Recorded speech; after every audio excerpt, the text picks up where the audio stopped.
चलो बच्चों, let's read the question. The question says directions. In the question, two statements are given as statement 1 and statement 2.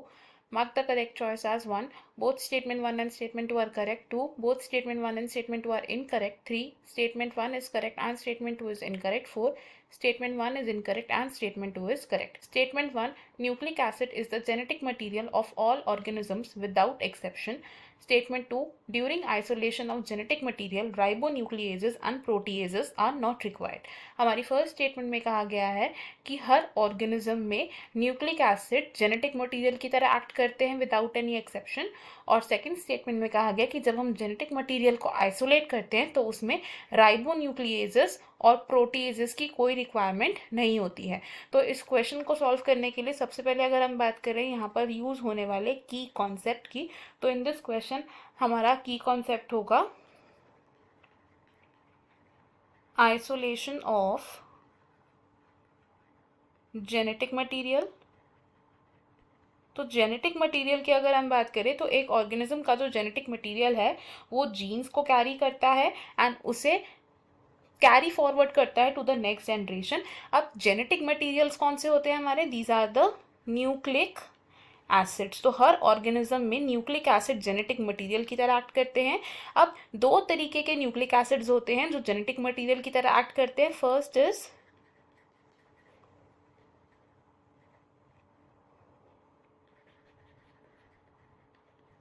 Deoxyribonucleic acid, जिसे हम commonly क्या बोलते हैं?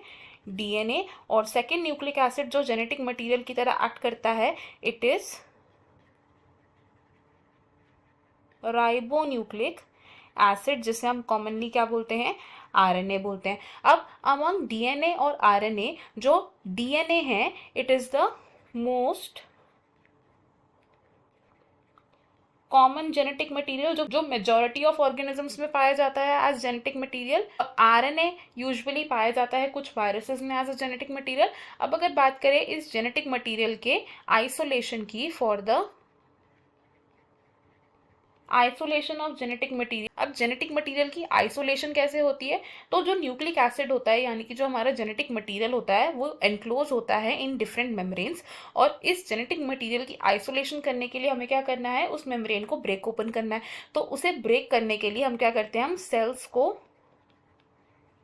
Treat करते हैं विद डिफरेंट सब्सटेंसेस जैसे कि एंजाइम्स। अब डिफरेंट सेल्स में डिफरेंट एंजाइम्स को हम यूज करते हैं ताकि जो सेल मेम्ब्रेन है वो ब्रेकआउट हो जाए एंड हमारा जो डीएनए है which is the most common genetic material वो रिलीज हो जाए। अब जब सेल मेम्ब्रेन ब्रेक करेगी और डीएनए का रिलीज होगा तो सिर्फ डीएनए ही रिलीज नहीं होता, डीएनए रिलीज होता है अलोंग विथ सम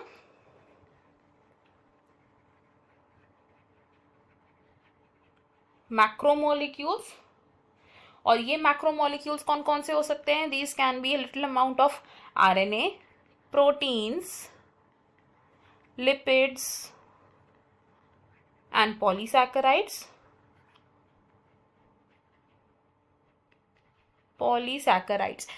अब अगर बात करें कुछ ऐसे एंजाइम्स की जिनका ट्रीटमेंट हम देते हैं सेल को for the breakout of the membranes, तो वो कौन सी हैं?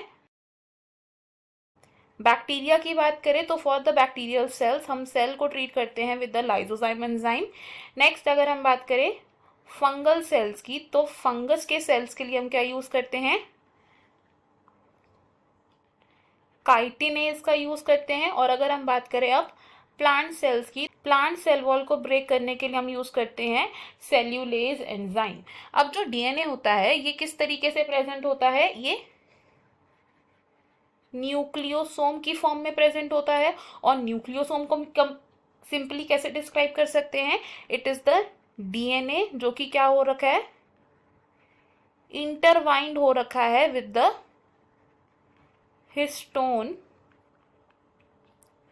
प्रोटीन्स। तो डीएनए को प्योरीफाई करने के लिए हमें क्या करना पड़ेगा कि प्रोटीन्स को डाइजेस्ट करना पड़ेगा, यानी कि हमें क्या करना है अब यहाँ पर? Removal of some macromolecules. और इन मैक्रोमोलिक्यूल्स को हम रिमूव कर सकते with the help of some enzymes, जैसे कि आरएनए के रिमूवल के लिए हम यूज करते हैं राइबोन्यूक्लिएजेस को, और प्रोटीन के रिमूवल के लिए हम यूज़ करते हैं प्रोटीएजेस को। तो हम यहाँ से क्या देख रहे हैं कि जेनेटिक मटेरियल की प्योर आइसोलेशन के लिए राइबोन्यूक्लिएजेस और प्रोटीएजेस की ज़रूरत हो सकती है।